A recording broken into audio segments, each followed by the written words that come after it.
Introducing Brain Bridge, the world's first revolutionary concept for a head transplant machine, which uses state-of-the-art robotics and artificial intelligence to conduct complete head and face transplantation procedures, ensuring smooth outcomes and faster recoveries.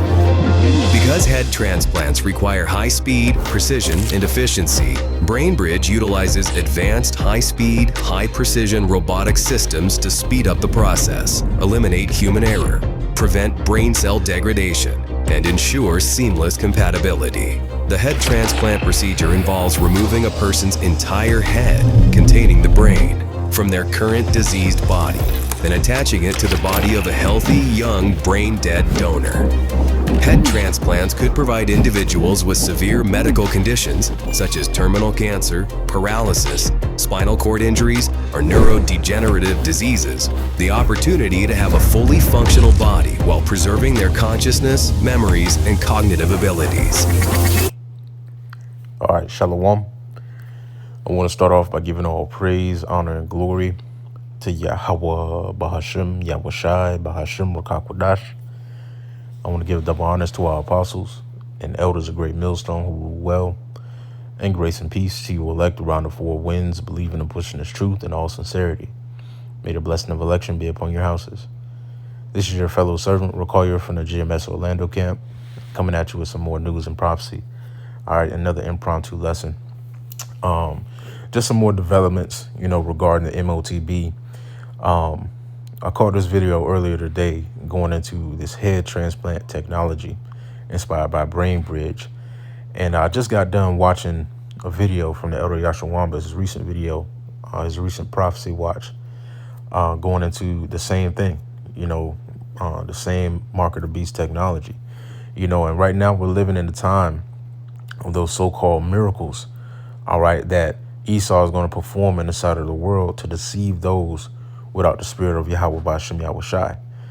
All right, this is Revelation 13 and 14. It says, and deceiveth them that dwell on the earth by the means of those miracles which he had power to do in the sight of the beast.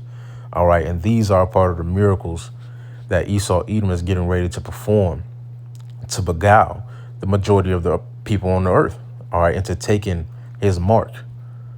All right, healing neurological diseases, healing cancer, being able to transplant into a whole nother body, and although this seems futuristic, it seems impossible, the Lord has given this devil the ability, all right, to accomplish these so-called impossible feats. All right, the Lord has given him the wisdom, all right, to accomplish these so-called impossible feats, to accomplish the Lord's purpose ultimately, but nevertheless, the Lord has given this devil the power or the knowledge, to come up with these different wicked enterprises, all right, to deceive the wicked, to deceive those, who refuse to take the covering and the hedge of Yahweh Ba'Shem Yahushai, and this is yet, another ploy. And we understand, the mindset behind this, the mindset behind Esau trying to merge man with machine is to establish his Godhead, so that he can become a so-called God in the earth, like it says in 1 Thessalonians, right? It's 2 Thessalonians. Let's get that. Because if he had the power to do what we just seen, to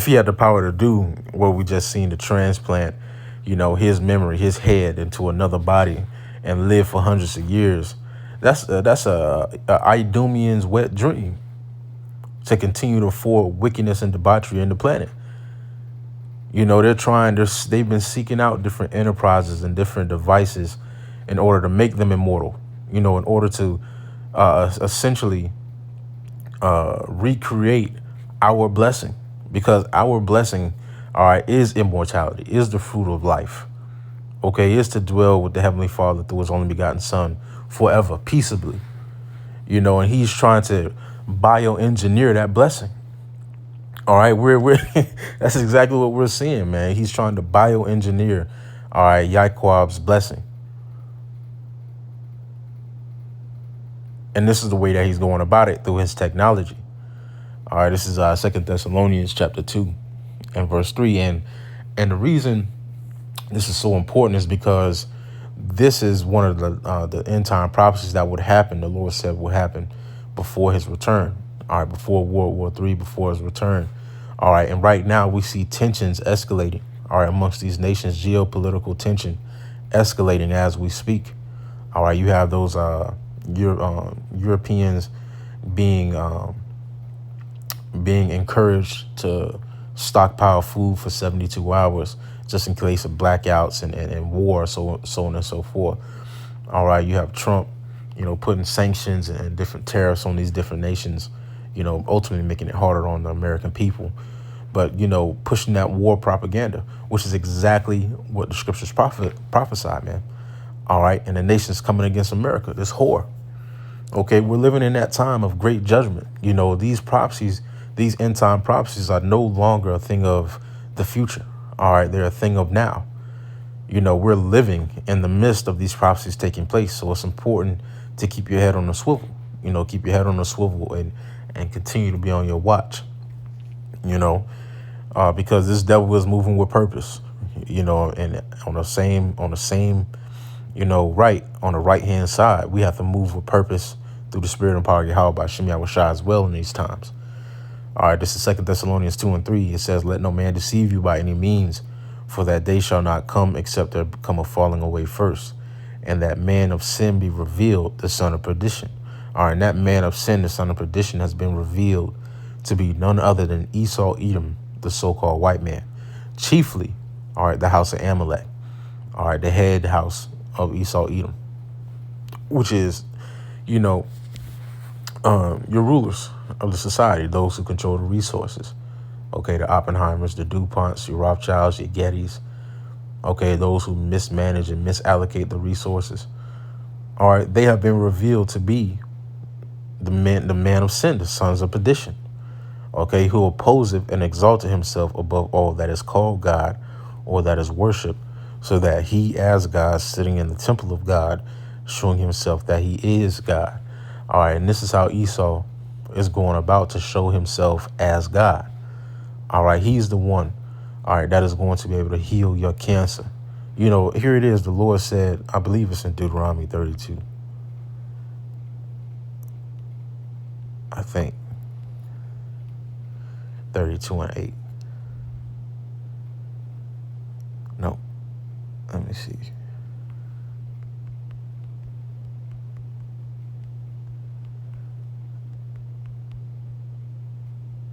Right, Deuteronomy 32:39, Salaki. All right, this is Deuteronomy 32:39. It says, "See now that I, even I, am he, and there is no God with me. I kill and I make alive. I wound and I heal. Neither is there any that can deliver out of my hand." All right, so here it is. The Lord is telling us he's the one that kills. He's the one that makes alive. He's the one that heals and wounds. All right, and here it is. Esau in these latter days is trying to establish that same power in the earth through his technology. He's the one telling you that he's going to heal the wounds that you've got. He's going to heal cancer, neurological diseases, all right, spinal cord injuries, which more than likely he caused, through his wickedness and through his foods, or his music or his lifestyle. Esau causes these different diseases and these different turmoils in the body, and this is him presenting, the cure, so to speak, the answer to the problem that he created in the planet. Because the scriptures call this man a long disease, man. All right. Matter of fact, we'll get it, because Esau has been a long disease on the planet Earth, along with 2/3 of the nation of Israel. All right. But the biggest disease has been Esau, even the so-called white man, because through him, receiving the power of the earth, pursuant to Job 9:24. All right. He's went out and not only deceived the nations, but he's destroyed every single nation that he's touched through his philosophies, through his way of life. All right. Through his thought process, through his so-called culture, through his so-called tradition. All right. Which he's just stolen from other, nations, and made it more wicked. But he's destroyed every nation and every land that he's touched. And he's been a long disease that the Lord is coming to cut off. All right, this is Sirach or Ecclesiastes 10 and verse 10. The physician cutteth off a long disease, and he that is today a king, tomorrow shall die. All right, and the physician is speaking about Yahweh Shai. All right, he's coming to cut off that long disease, and he that is today a king, tomorrow shall die. And what's going to happen afterward? All right, verse 4 says, the power of the earth is in the hand of the Lord, and in due time he will set over it one that is profitable. All right, we're coming into that due time to where the Lord is going to cut off the long disease, all right, and set up the physician in his stead, all right, which is Yahweh Shai, all right, which is going to bring justice and judgment in the earth, like it says in Jeremiah, the 23rd chapter, which is going to be that healing ointment that the world needs, man. That's that tincture. That's that ointment that the world needs. All right, the world needs a physician for the disease that has been spreaded amongst the world, man. And Yahweh Shai is that physician, okay? And in due time, the Lord is going to set over the earth him that is profitable, all right? And we're coming into that age of Yahweh Shai, all right? We're coming into the age and the dominion of Yahweh Shai, man. And videos like this, you know, are a testament to that. And which this ultimately one that the Elder Yashawama just did, which I'm gonna see if I can play a little bit of his video, you know, are a testament to that fact. All right. He was playing a little bit of this video from this guy, Jason A. All right, the title is The End Times Are Here. And let's see if I could get the right moment so I can play the video. you know, these are just faces doing the biddings of the elite, but there's a reason to where now, you know, throwing out the grape accusation when you get cut, you know, throwing out this and that, it's not working on the elect, and you're being questioned by your followers, man, because they're watching these videos. It's only so long you'll be able to keep the elect out of the understanding, man. Right. That's completely right. You know, there's only but so long that these different so-called leaders are going to be able to produce these false answers as regarding to what's going on in the planet. You know, it's only but so long a man can tell you, oh, the mark of the beast is white women, or the mark of the beast is sin, before you actually realize, before the elect actually realize, you know, that what they're experiencing in real life, in real time, has been prophesied in the Bible. You know, and this is exactly it. All right, the RFID microchip, these different implants, all right, brain bridge, you know, Neuralink, all these different devices that are being implemented in society, all right, directly tie into the prophecy of Revelation 13. All right, this is what John, the apostle, John the Revelator saw, man. You know, this is the vision that the Lord allowed the apostle John the Revelator, you know, to see and to write down for us here in these latter days. All right, and there's but so many false responses that you can give, you know, regarding the times that we're living in. But implanted in his brain that allows him to control a computer with his... You think this is going to lead to? Let's go ahead and play this. Now, it may sound like the stuff of science fiction, but a paralyzed man from Arizona has had a microchip implanted in his brain that allows him to control a computer with his thoughts. Nolan Arbor was injured in a diving accident, but now, after years of being totally dependent on others, Nolan says his life is transformed. Welcome back, everyone. We've all seen movies like The Matrix, which show characters who can blur the line between man and machine. In our current reality... Blurring the line between man and machine, and that's exactly what Revelation, the 13th chapter, foretells. Okay? Here it is, John the Revelator, when he received the vision on the Isle of Patmos, he's looking into the future. He's looking into the end. And we know Esau is the end of the world, but that's associated as well with this beast system we live in, headed by Babylon the Great. Okay, so the things that we see happening now, John already saw it.